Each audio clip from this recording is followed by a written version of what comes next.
What's up guys, this is ScherBR talking, welcome back to my channel. In today's video, I'm going to show you how I defeated stage number 20 for Remembrance battle against Wyvern.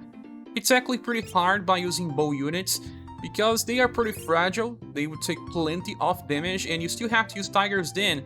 First turns are also a nightmare because the boss will attack after you, so you don't get the full damage reduction bonus from the Tiger's Den formation.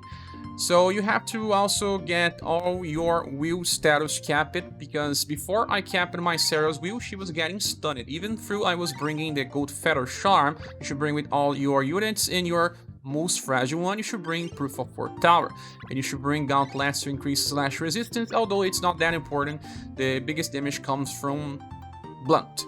Well, with that said, the characters that I used here are those, and the most important one is Monika from the Kids banner. She has a skill called Bloom Rain that deals damage, buffs skill status, and heals as well. It's super important, and Monika can also negate damage sometimes. It's very nice, she gets BP as well. You can keep using this when this happens. You can place her on the front line to get more attacks. She's also very defensive with high protect tension. After Monika, the most important character was Robin Girl. She has a damage reduction passive, buffs herself when she gets attacked, heals when she attacks, and she has a skill called Assassin 0+ that will always do big damage. But when you use this skill, you will not be protected by the formation, so be careful. I overused this close to the end because I knew I would win, but if you use it all the time, she's gonna take plenty of damage and will eventually die. You can inherit one heal spell from her past styles as well to use it as emergency.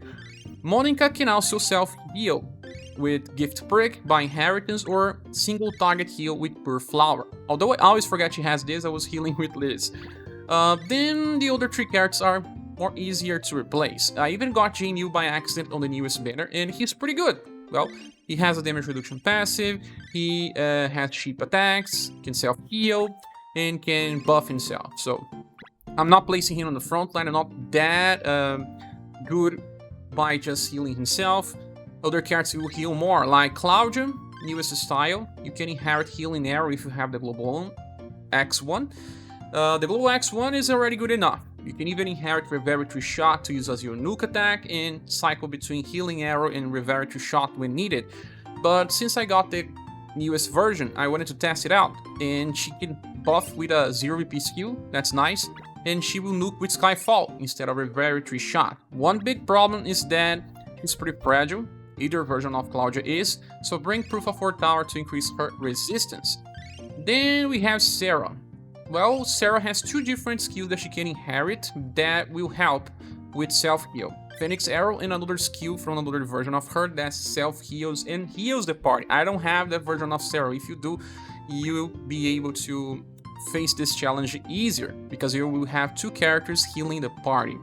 But, well, she's just using Jumping Shot when she doesn't have high BP, and Phoenix Arrow when she needs to heal. He also has a chance to counter 37% when attacked and gets BP back. So this was the party, but you can replace some characters here. If you don't have, I don't know, Sarah or one of the healers, you can use Roberto, for example. He's a pretty defensive healer, and his damage is pretty bad, but he does not take much damage. Then you can also bring Skya, version of Windy from a premium banner. She's good enough, but the best character to bring here for damage is Global Axe Therese. She has a very strong nuke. When she using that on overdrive, the boss damage will be pretty high. So there's also Narcisse, but he needs a nerf bow.